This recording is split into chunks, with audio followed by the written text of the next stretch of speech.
0702. Family Matters. 17 minutes after 11 o'clock. Time now for our Family Matters feature. And today we're discussing what we actually discussed a couple of weeks ago. If you remember, a couple of weeks ago we had a conversation on our Family Matters feature about parenting a child with special needs. And after we had that conversation, we received a number of messages from adults with special needs who were explaining how difficult it is for them to navigate the world. So we thought we should do a follow-up conversation, and this time focusing on adults with special needs and how they navigate the world. And these are adults who may require additional support or accommodations due to their physical or mental disabilities. And I would like you to share your experiences with us. If you are this type of an adult who's got special needs, you can give us a call to share your experience on 011-883-0702 or send a WhatsApp on 072-702-1702. Dipuo Morake is a therapist and general manager at Logwood Village, who's in studio with us to guide us through this conversation. Dipuo, thank you for making time. Good morning. Good morning, Clement. How are you? I'm good, thank you. Let's maybe look at, when we talk about adults with special needs, what are we looking at? Because I know there are various kinds of special needs. What do we focus on most times? When we talk about adults with special needs, we talk about adults from the ages of 18 who are diagnosed with either having mental disabilities, either having physical disabilities, or in some instances, those who have chronic illnesses. When we talk about intellectual disabilities, then we'll talk about those that have Down syndrome, they have autism, they have hydrocephalus, some of them have they are those that we call in inverted commas, slow learners, those that cannot really function or be able to be educated in our normal schools as well, in the inverted commas. And then obviously then physical disabilities is those that have been injured, either they are born with those kind of physical disabilities. And also when you spoke about special needs, we talk about those with chronic illnesses, like those that are having diabetes, others are having high blood pressure. Those are the kind of special needs that we talk about. Yeah. So a few weeks ago when we were talking about parenting a child with special needs, I mean, the focus normally is on you can get them a good school where they can belong. And yes, there were complaints about how pricey some of these schools are. But then we never focus on what happens when they are now adults. And I wonder if you can share with us some of the challenges that they now face as adults. Yes, they've gone through the schools. Maybe they went through a system that somehow embraced and supported them where there are limitations. But when they are adults, what kind of challenges are there? I mean, applying for jobs, you can't just walk in and do whatever job you want. And not all of them can really be employed. So that's the challenge that we have mainly in South Africa about the few facilities that we have for adults with intellectual disabilities, especially after they have exited the schools, that there's nowhere they go. I'm going to talk about what we do at Logwood Village. Logwood Village is a home, is a residential facility for adults with intellectual disabilities. So what we do is that when they are from the schools, then we admit them into a home. It is a home away from home. We provide them with holistic care. When I talk about holistic care is that because they cannot be educated outside, they cannot be employed outside. Some of them, they cannot even read and write. So we give them skills and we give them therapeutic care. Services, we have social workers that give them counseling, then there are therapeutic activities, what they do during the day. Because of, Clement, with the lack of facilities, most of them now cannot afford, like you said, to be in residential facilities. They're all over the country. They're at homes. Other parents are frustrated because now they don't know what to do with them. It's not many facilities, and also just because they are adults with intellectual disabilities does not mean that they qualify to be in all the residential facilities. People with mental disabilities, with intellectual disabilities, with physical disabilities, they differ. Not everybody with an intellectual disability will qualify in a facility like Logwood Village, and those are the challenges that we have. What do we do with them? Where do we do with them? Where do we take them? And that is why then we have Logwood Village. We have protective workshops where they can be taken to. Protective workshop is where they get skills development, where a company will bring work for them to do, small scale of work. It will be packaging, can be labeling, it can be, assembling of goods that they can give, because they need to be therapeutically, mentally stimulated. So those are the challenges. But Clement, honestly speaking, there's not much facilities around in South Africa for adults with intellectual disabilities. And once they receive those skills, where do they use those skills? Is it a matter of just upskilling them, or are there actually businesses out there that are open to giving them opportunities? So is the job market receptive? Not at all. And also, I think we should also be aware, or we should note that there are different levels of intellectual disabilities. There are those that by looking at me and you cannot see that this person has an intellectual disability. And there are those that are severely intellectual disability that they cannot benefit. We do have some few companies, if I must say, because also people are not aware of intellectual disabilities or mental disabilities. There are few companies that can employ them. But remember as well, people with special needs, they cannot work like you and I at 9 o'clock to 12 o'clock. I need to work. They need a carer as well, somebody. And also it needs the employers to be aware and to understand the kind of intellectual disability that they have or mental disability that they have. So we cannot give them skills and then we take them to any corporate environment or to any business. It needs to be a business that will cater for their needs, which is very, very important, that it must be a business that will cater for their needs, that people with special needs, sometimes it is not even tea time, and for them they need that 5 minutes break. Companies should be able to do that and say, you know what, you can take your 5 minutes, but then you have to come back. Not all the companies are geared for that. Yeah, sure. Just as a therapist yourself, yes. When people are growing up with, maybe they have a disability, they've got special needs, sometimes there's hope as they go through the system that, maybe I'm going to get out of the system and I'm going to be, and I use this in inverted commas, I'm going to be normal, yes. right? And I use that in inverted commas. How do you talk to them? And based on your experience, do you have a lot that have actually accepted that I am different?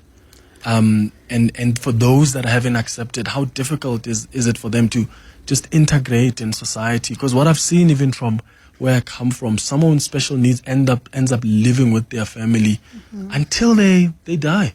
Yes. They're old, but they're still staying with their family, and sometimes they're treated like wana, like a child. Yes. So what is just that process of them accepting, and do they accept? When they are not accepting, how challenging does it also become for them and their loved ones? For them to accept, it takes a lot of education.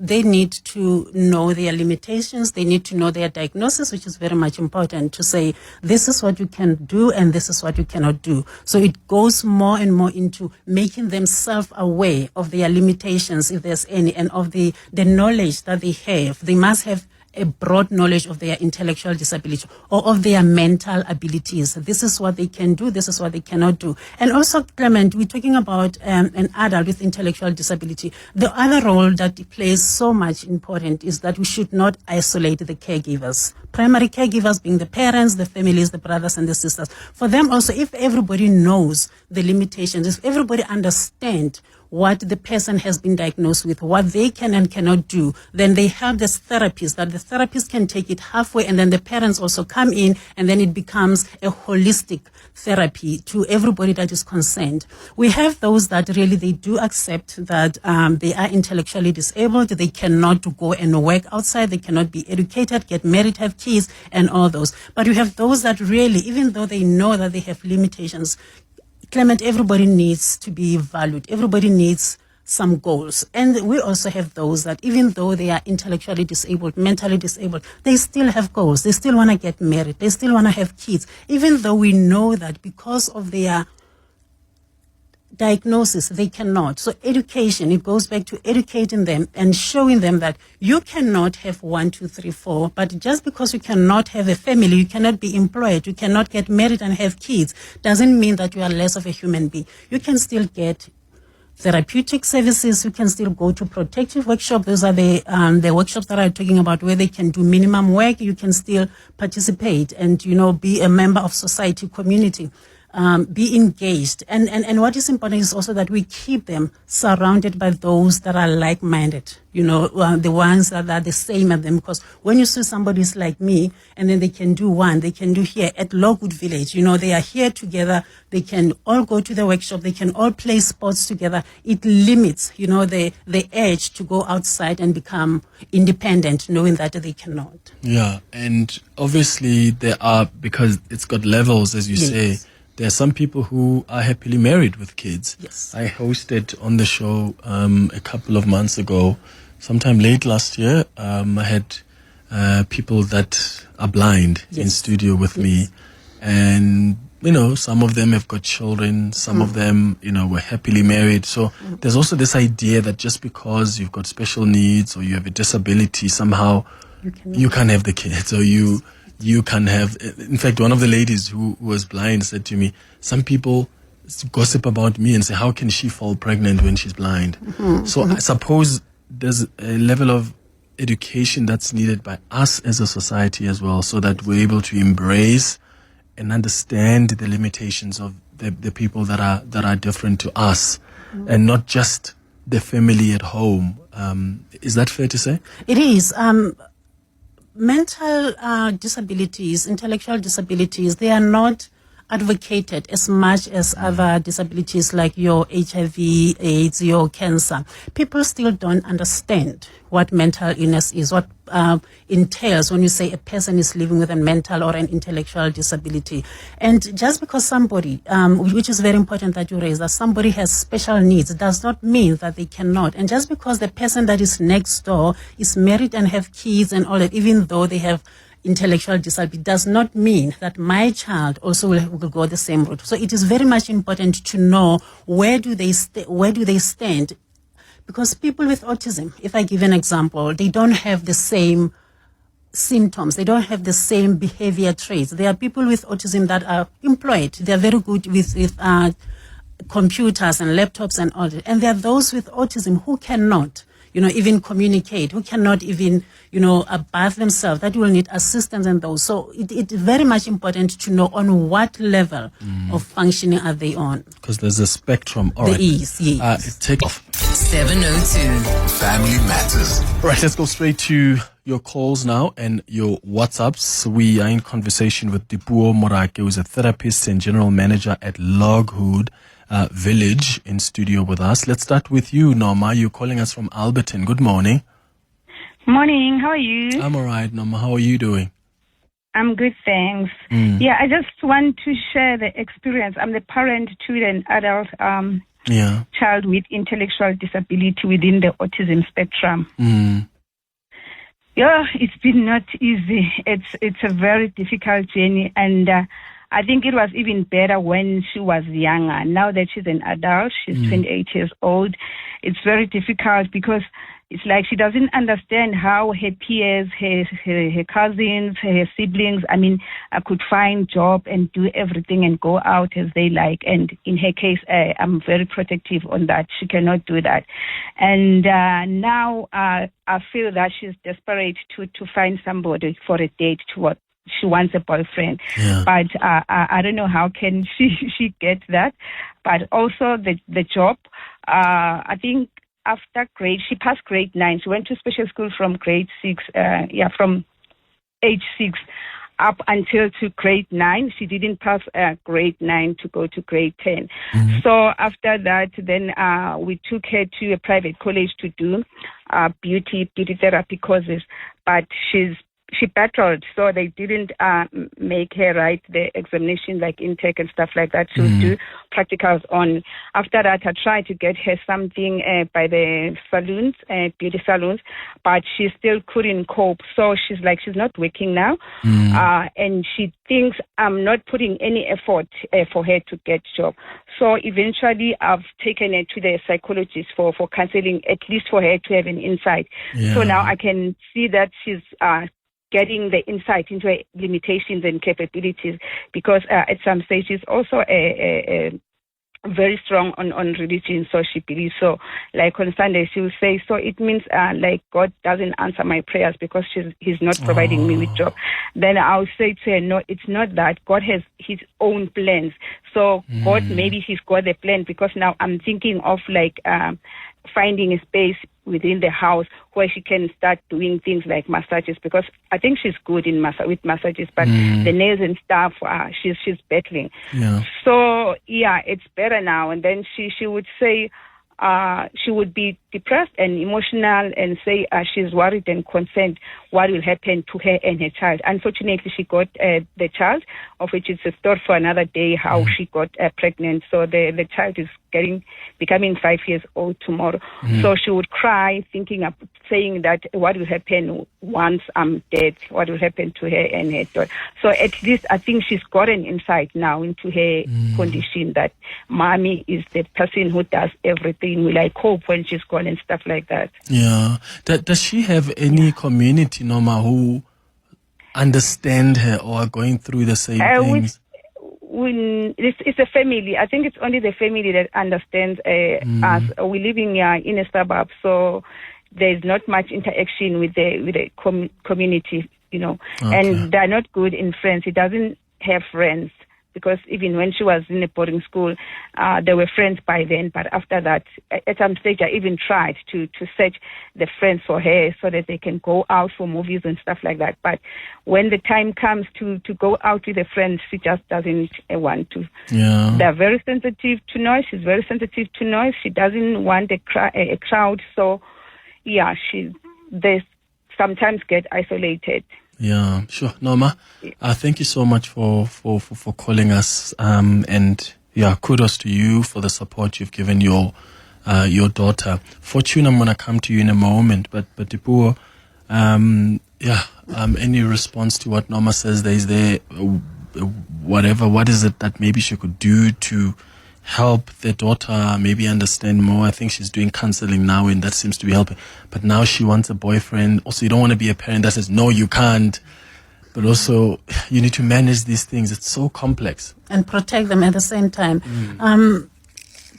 Clement, I think I'm happy that, they resorted to counseling. Remember, I said that they need to understand the diagnosis, the limitations, the capabilities, what they can and cannot do. And for Norma to take her to see a therapist who was able to explain that this you can do, that you cannot do, is what we advocate for, to say, for me to be able to understand what the world has, I need to understand what is happening to me. So I am glad that they received therapy and they are having counseling. What I will suggest for Norma is that, yes, people with autism, they are very sensitive to noise, sensitive to light, sensitive to big crowds and all that.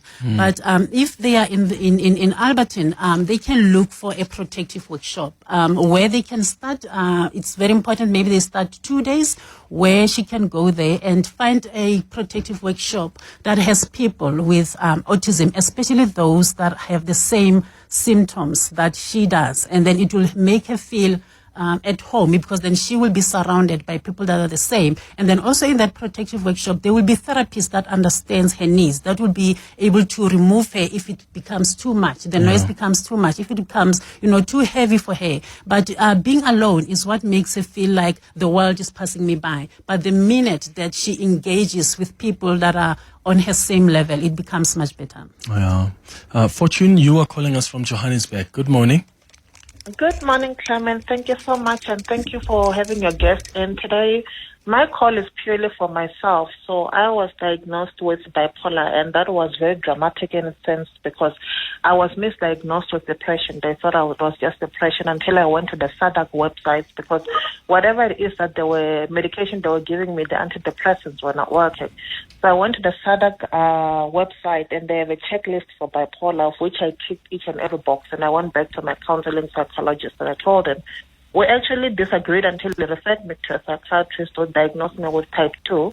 I'm now on type 1 because it's very severe. I mean, suicide is a reality. It's not even a fantasy anymore. But how I get through it is the fact that I stick to my schedule. Whatever medication that there is must be taken at the same time every day. And sometimes I can't concentrate on anything at work. And I have declared it at work as a disability, as well as with SARS as well. So I wouldn't call it a key per se, but in order to get through it, you need to make sure that you have a schedule that you stick to, because there are some things such as drinking heavily that will interfere with your medication, that will interfere with your stability. You need to come to a point where you realize that you're not like everybody else. You have limitations, and some of those limitations will stop you from what we term as a good time.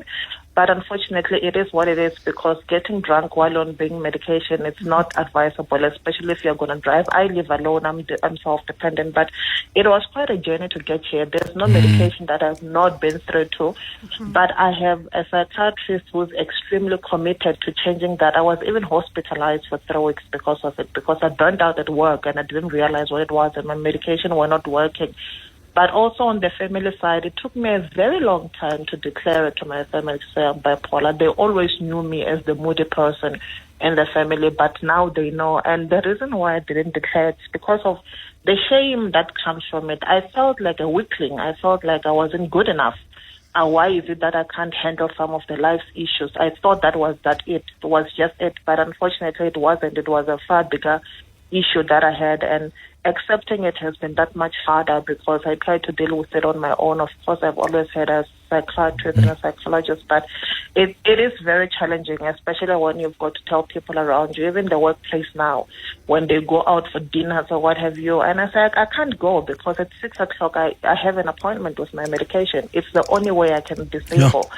So having come to understood that and accept it was the most challenging I won't even call it side effect, but yeah, that's what it was. Yeah, it's your fortune. I'm so glad that you found a way to just deal with it. Thank you so much for sharing your experience on how are you navigating this world and its challenges as someone who's living with bipolar. Here's a WhatsApp voice note that's come through on 0727021702. Good morning, Clement. Thank you so much for having this conversation. I'm an inclusion activist, and I do this work precisely because of the life that I had growing up as a Black woman with albinism in South Africa. You know, when you deal with people with special needs, it's very uncomfortable because it's not something that is, inverted commas, normal, right? But I need people to think about it this way. Special needs can affect any one of us. It can be through you having a child that has special needs, or you being involved in an accident that results in you having special needs. So we need to prioritize inclusion, because a thriving society is one where everyone is included. And you don't want to wait for something to get to your doorstep to realize how cruel the world can be. So let's be inclusive. Let's be aware of our bias, conscious or unconscious. Let's be aware of our ignorance, and let's do better, because you want to have a soft landing if you find yourself in that situation where you or someone close to you has special needs. Palesa in Waterfall. No, Palesa couldn't have said it better. It's 11 minutes now before 12. 702 Family Matters. Right, it's 10 minutes now before 12 o'clock. I'm getting a lot of questions, Dipuo, from people who want to know how can they be of great support to their loved ones who have special needs. Any advice on what people need to do? So maybe, and this is specifically for adults maybe that are living with them, so they're not living in homes. How do you offer support? First, they need to educate themselves about the illness that has been diagnosed. Once they know, and when I talk about not to know that the person has bipolar, but what comes with bipolar, what comes with cerebral palsy, what comes with autism, what comes with Down syndrome. And once they know, what comes with those diagnoses, then they will be able to understand clearly. And also because the diagnosis does not only, like I said in the beginning, falls onto the person that has been diagnosed. It affects the whole family. The families, if need be, and if they see, it will benefit them if they can all go for therapy. So they need to attend therapy sessions. They need to accompany the diagnosed person to go to the psychiatrist visit, the psychology visit, the social work visit, whatever home, so that they can understand. And also they learn more about the medication, because people also react negatively to the medication. So the support that needs to be done is learn as much as you can about the illness, and then attend therapy sessions with the person that has been diagnosed. Yeah. Some messages coming through. One person says, "Hi Clement, while I appreciate, Clement, I appreciate the good work that the guests organization is doing. I think I am saddened by the stigma so many of us attach to various disabilities in our country. Life Esidimeni is a case in point." Another one says, "Clement, I really appreciate the effort you make to highlight and tackle issues of disability. One of my clients is blind, and your show prepared me in ways I didn't expect. She thinks that I've worked with blind clients before, but this is actually my first time counseling someone who is blind because of your show. I had better understanding of what to look out for and how to support her. Thank you for making that difference." Well, thank you, Anonymous, for that. Suppose we just want to have a conversation about us as a society, and us includes everybody. And that's why Palisa spoke about the need for inclusivity. And I think there's a need for us to have conversations even about things that do not affect the majority of us. They are still part of what is a society. And we have to talk about them. We have to offer support, because we may be the ones that have to raise someone with special needs. You may be the one that has to support a family member with special needs. Often people they are misdiagnosed, and maybe you can speak to this, Dipuo, because when a family doesn't really understand the condition, they end up coming with all sorts of things like witchcraft or Twasa and all that. Or you have to go Twasa. It's a calling, and sometimes it's us understanding the condition. So that education is important for the family to avoid misdiagnosis. It is important, Clement, and families also need to know that it's rather a long road for person first to accept the diagnosis, and also to get the person to be compliant on medication. Also for psychiatrists or people that prescribe medication to get the right medication, because people that are on autism, people that have been diagnosed with bipolar mood disorder are not on the same medication, and just because it worked for A doesn't necessarily mean that it will work for B. So it is a long road that needs patience and that needs support. Support is very much important.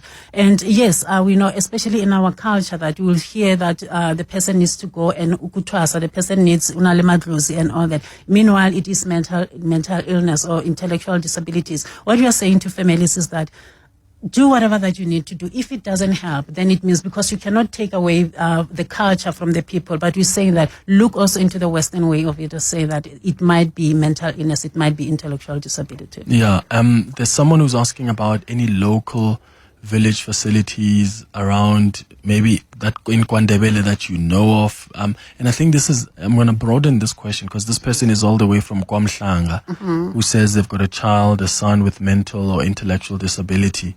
Her name is Elizabeth. But I think it's not just people living in KwaMhlanga, in Mpumalanga. There are many people in far-flung areas that do not have places like Logwood Village, for instance. What then happens? We have, fortunately, the South African Federation for Mental Health. That's where they will have all the numbers and the databases and every contact details for all over the South Africa. So if they need help, they must try that. If not, then they can contact us at Logwood Village, and we will send all the necessary communication and referrals to in whatever area they are in. Okay, so who would you say, who must they try first? South African Federation of Mental Health. So South African Federation of Mental Health. Yeah. Okay, Federation of Mental Health. Maybe what we'll do, Zintle, can you just check their website, South African Federation of Mental Health, if they have a number, and I can say it out to the listeners, so that those that want to get in touch with them, hopefully they can find you places in and around your own area. Because sometimes these services are available in the suburbs, but these people also are there in rural areas, in the townships. And I think the services are going to work. Just lastly, Dipuo, Logwood Village, how do people get a hold of you guys? There's some people asking for your contacts. Yes, Logwood Village, we are at Mulder Street, just outside Krugersdorp in the West Rand. Our number is 011 659 0480. Okay. That's Logwood Village. Thank you so much, Dipuo Morake, for making time for us. Really appreciate it. It's a pleasure. Thank you for having me. All right, here's that contact for, you said it's the South African Federation of Mental Health. So it's 011 781 1852.